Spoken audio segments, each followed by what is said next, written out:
Hello， 大家好，我是卡皮，今天给大家带来《神奇宝贝》第8部剧场版。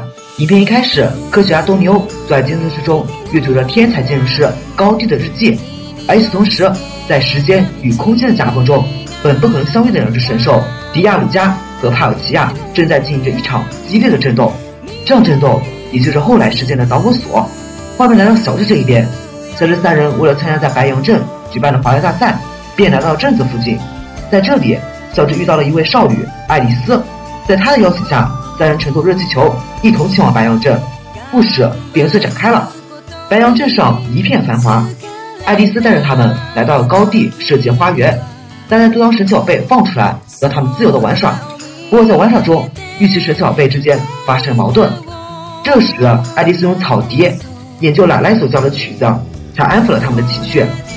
短暂的死掉之后，一只艾卢雷朵感受到异常，示意众人过去看看。在他的带领下，众人来到了被摧毁花园一角，突然出现伯爵告诉众人是达格莱伊摧毁了这里。小智想起达格莱伊是能让人做噩梦的神奇宝贝。而这个时候，来自寻找冲击波源头的多尼欧也碰到了众人。过了不久后，达格莱伊出现，警告众人赶紧离开。伯爵心傲气盛，指挥大蛇铁对达格莱伊发动攻击，但是这暂时伤不到恶魔神的。恶魔神随即发动攻势，小智不幸中招，被催眠陷入了噩梦。在梦中，小智看到帕洛奇亚对自己展开攻击，直到皮亚丘使用电击，小智才从梦中惊醒。小智醒来后，多尼欧这边的研究也有了一定的进展，他认为这种冲击波是由于有某种强大的力量影响着时空，于是赶紧回去研究，试图在高地的日记中寻找到线索。然而却在日记中偶然发现达格莱伊与爱丽丝的奶奶认识。第二天，大家来到时空之塔参观，受伤的帕洛奇亚突然从时空间隙中冲出，来到了白羊镇，一时间整个白羊镇受到了巨大冲击波影响。此时达格莱伊也前来查看情况，却被兰姐认为他是一切的罪魁祸首，对其展开了攻击。受到攻击的达格莱伊让整个小镇神奇宝贝都陷入了噩梦状态。小智见状，便追着达格莱伊来到了小巷子里。正当达格莱伊打算告知真相时，伯爵出现，对其展开了攻击。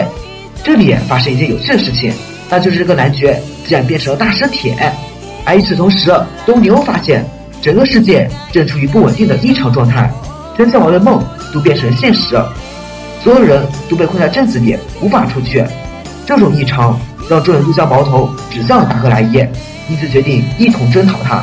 而小镇等人却都有所怀疑，因为爱丽丝小时候坠落悬崖时正是被达格莱伊所救。在达格莱伊被一群人追击时，多尼欧的调查有了最新的结果。他惊讶地发现，原来是因为帕洛奇亚来到了这个世界，才导致世界出现了异常，而达格莱伊是在提醒他们。这时候达格莱伊也找到了帕洛奇亚的藏身之地，立马对其展开攻击。帕洛奇亚被迫现身后，便和达格莱伊打了起来。但是没过多久，迪亚鲁加也来到了这个世界，这两个冤家相见，直接就无视了达格莱伊，开始厮杀了起来。整个城镇就开始逐渐消失。见此，达格莱伊只好周旋在这两只神兽中间，试图以一己之力将他们赶出去。但是毕竟双拳难敌四手，最后还是被打飞了。而在这危急关头，多尼欧想起了日记里的预言，向众人说明只要通过时空之塔演奏奥拉席翁，就能阻止这场战斗。于是众人连忙赶往时空之塔。在爱丽丝的回忆下，大家很快就拿到月盘，而现在任务就是要将月盘放到时空之塔上。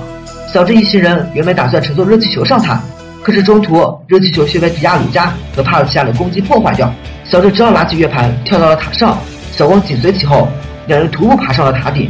而与此同时，为了阻止迪亚鲁加与帕尔奇亚的攻击，让世界破坏，达格莱伊再次拼尽全力使出了最后的大招，才暂时困住了这两只神兽，从而为小智与小光拖延时间，顺利的到达时空之塔的顶部。但是效果毕竟是短暂的，挣脱了达格莱伊束缚的迪亚鲁加与帕尔奇亚，同时对虚弱的达格莱伊展开了攻击。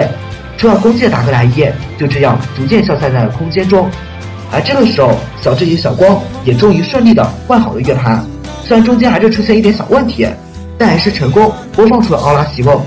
随着奥拉席翁的音乐流出，时空之塔也缓缓展开了沉睡百年的金色羽翼。在音乐之中，空间的消停随之停止，迪亚鲁加与帕洛奇亚也恢复了平静。但是整个城镇已经被摧毁的不成模样了。这个时候，小珍愤怒地控诉迪亚鲁加，让他赶紧将镇子恢复原样。帕洛西亚这次还真乖乖听话了。在离开之前，帕洛西亚利用自己的力量将白羊镇恢复了原样。虽然危机已经圆满结束，但众人都高兴不起来，因为他们都认为达克莱伊已经牺牲了。然而，正当众人为达克莱伊的消失而感到悲伤之时，达克莱伊的身影又一次悄无声息地出现在了时空之塔上，整个故事便由此结束了。